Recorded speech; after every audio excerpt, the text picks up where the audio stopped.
What's up, guys, and welcome back to another Real Madrid review. Lille 1, Real Madrid nil. Yep, where do we start? Where do we begin with that horrendous show that we spent watching on? That was horrible. What was that?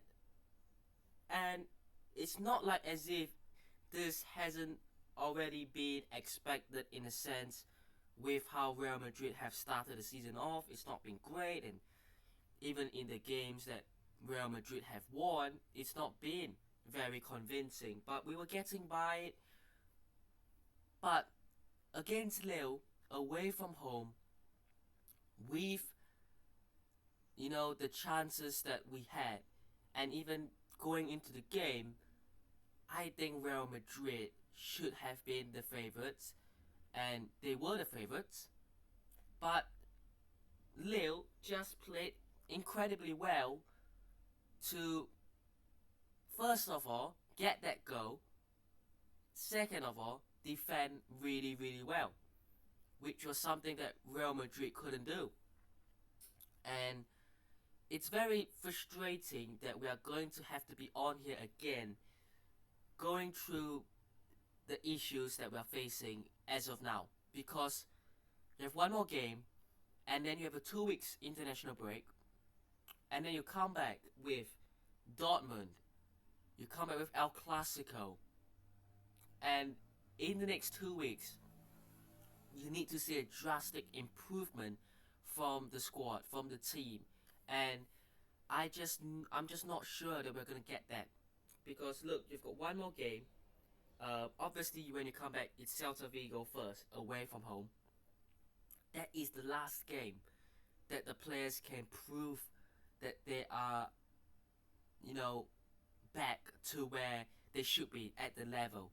If against Villarreal and against Celta Vigo, things don't improve, the performance doesn't look like it's good, and you might be scraping out a result against Dortmund and against Barcelona at home, you're gonna lose.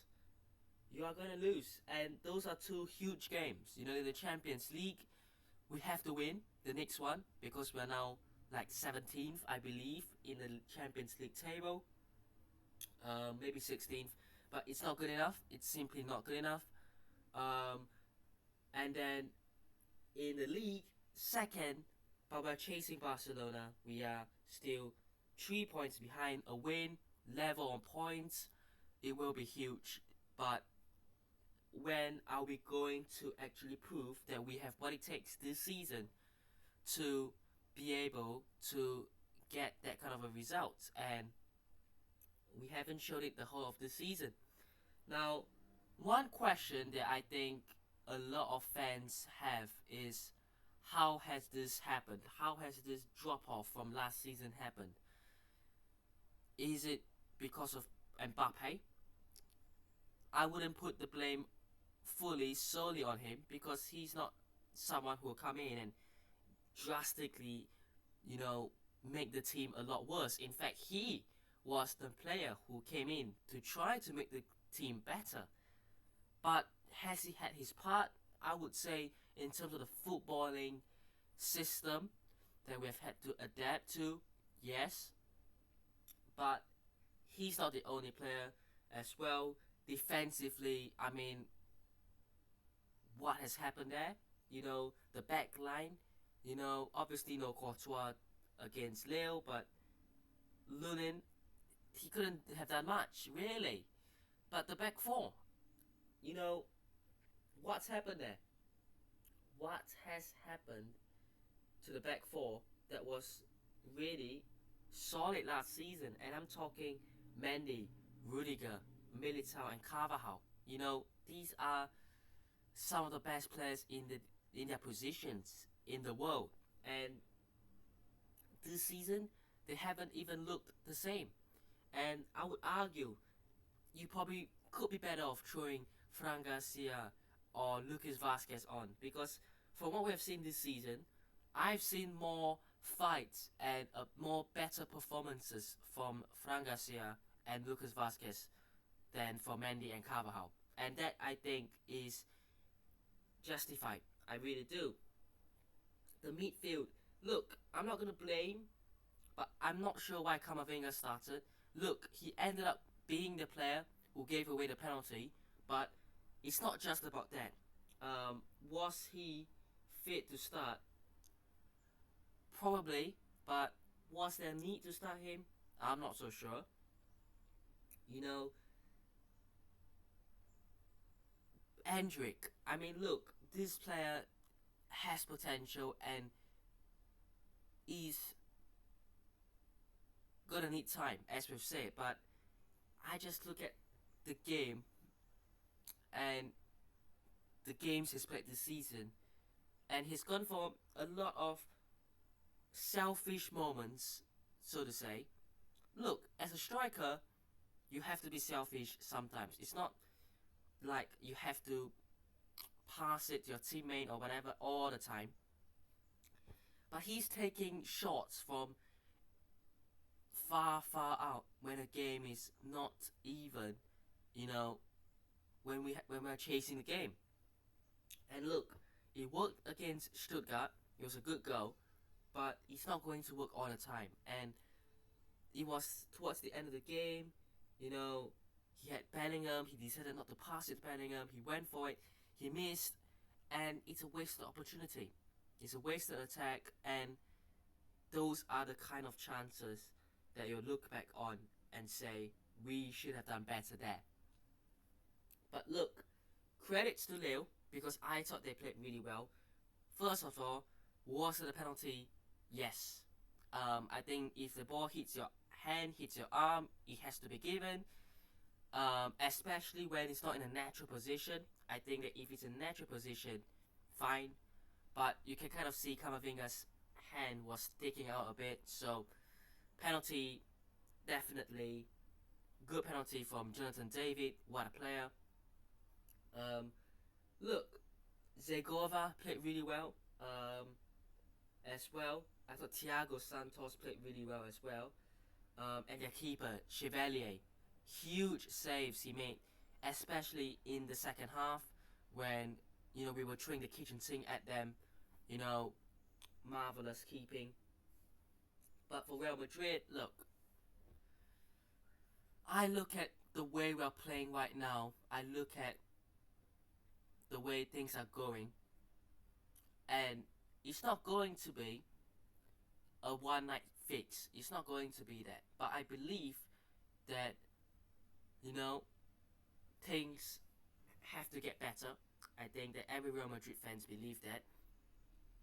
And I'm still going to hold a level of optimism as we take on Villarreal.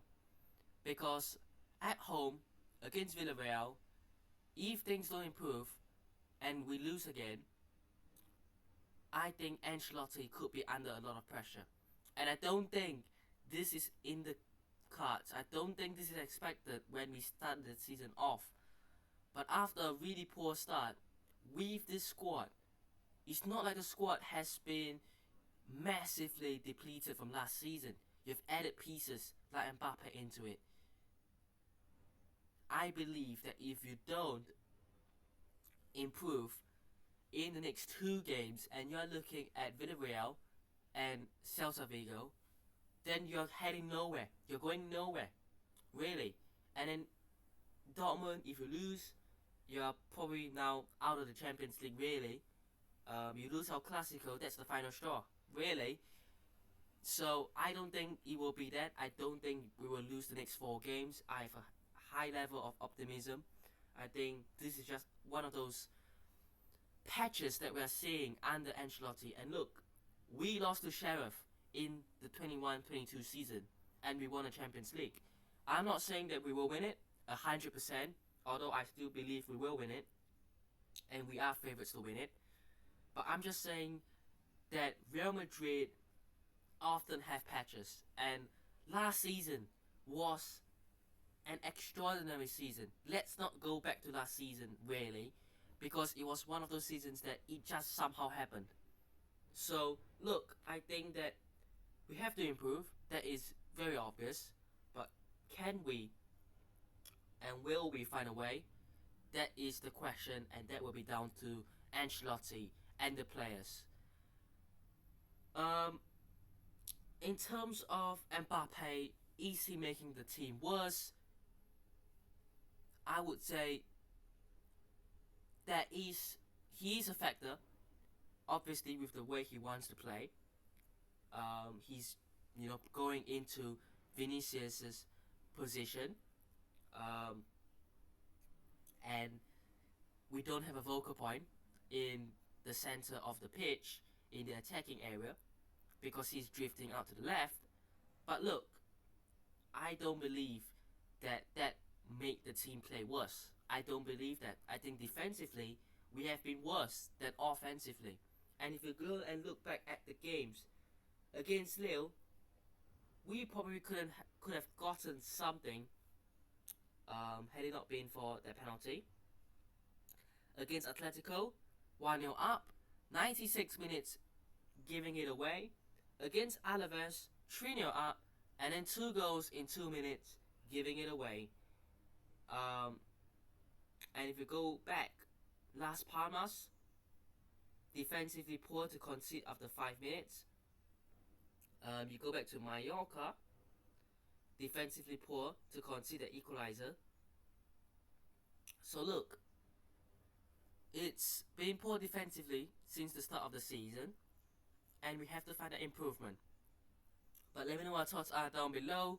Hope you guys have enjoyed today's video. Hit the thumbs up, subscribe to the channel on already, and I'll see you guys in the next one. Peace.